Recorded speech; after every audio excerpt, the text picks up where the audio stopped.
All right, welcome back to Dave's World, my channel.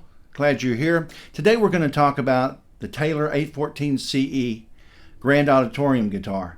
And I can tell you right off the bat, this is one of the best acoustic guitars I've ever played or ever owned. And it is a fantastic instrument. It's special to me for another reason too. My brother gave it to me, Michael. Thanks, Michael. About 15 years ago. And look how amazing this guitar still looks after 15 years. And I've played it at gigs. It's the only guitar I record with when I record an acoustic guitar. And I've taken care of it, but it's just such a well-made guitar that if you take care of it, it'll last and last and last. Now, the other reason why this is one of my favorite instruments that I've ever owned is because the design, but primarily the electronic system, the preamp system. They call it expression system. And this particular guitar has the expression system 1, and the newer guitars have the expression system 2.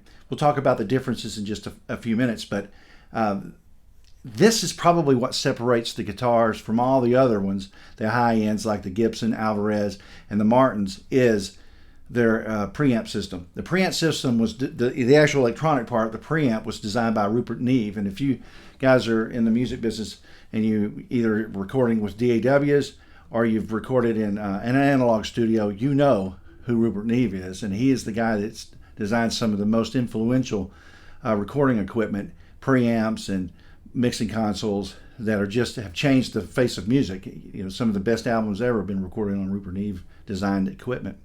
And so it's got a really high quality design to it. But let's talk about how they came up with the notion of this ES system, the expression system. Okay, so Bob Taylor, the owner and designer of most of these guitars, owner of the company, hires some folks and they use some industry specialists to use a technique called laser interferometry. And that is a way of measuring frequencies and sound waves and how they move about within an environment. And you'll see here on the film, Robert Taylor's the guy on the left. He wanted to take the electronic system to a whole new level. And so they used this technology, this laser interferometry, and determined where the best place to place these sensors. And so you can see here he placed the sensors at very specific locations across the guitar.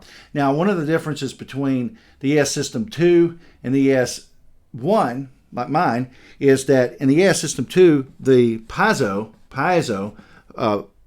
type sensor is on the back of the tailpiece.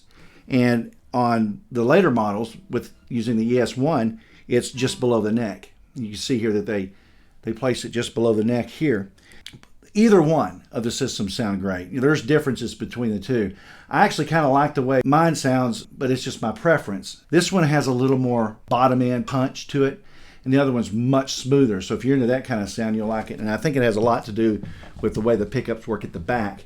It gets a different kind of wave pattern than it does when it's underneath the neck. So anyway, the main thing that separates this guitar, not only just the design and the materials, is the system. So let's talk about the materials that are used.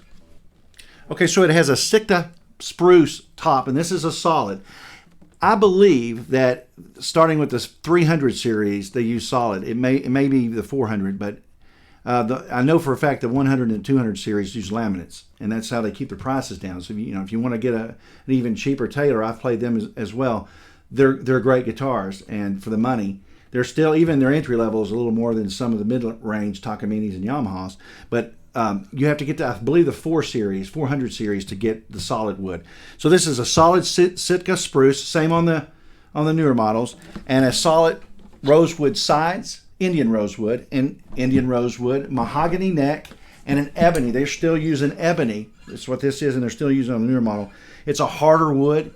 The ebony is for the fretboard. There's 20 frets on this instrument, and on mine, they use the black tuners. They're custom-made tuners in the Taylor shop. And on the newer guitars, they use what is called a smoke chrome.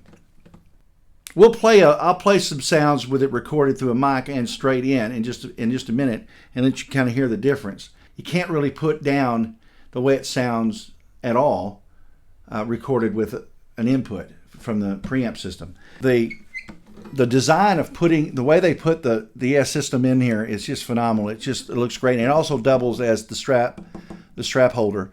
I love this guitar. Highly recommend it. Right now, I've checked. Their used 814s CEs go for around anywhere. The lowest I've seen around $10.99, upwards in the neighborhood of $2,200-$2,300.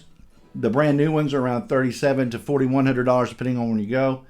I checked Thomann and they got it $4,149, but they're 18 weeks behind on getting it, and that's the 2021 model. So I guess they're not gonna. I didn't see a 2019 model there on Thomann. So anyway, check it out. It's a great guitar. Here's some sounds. Thanks for watching.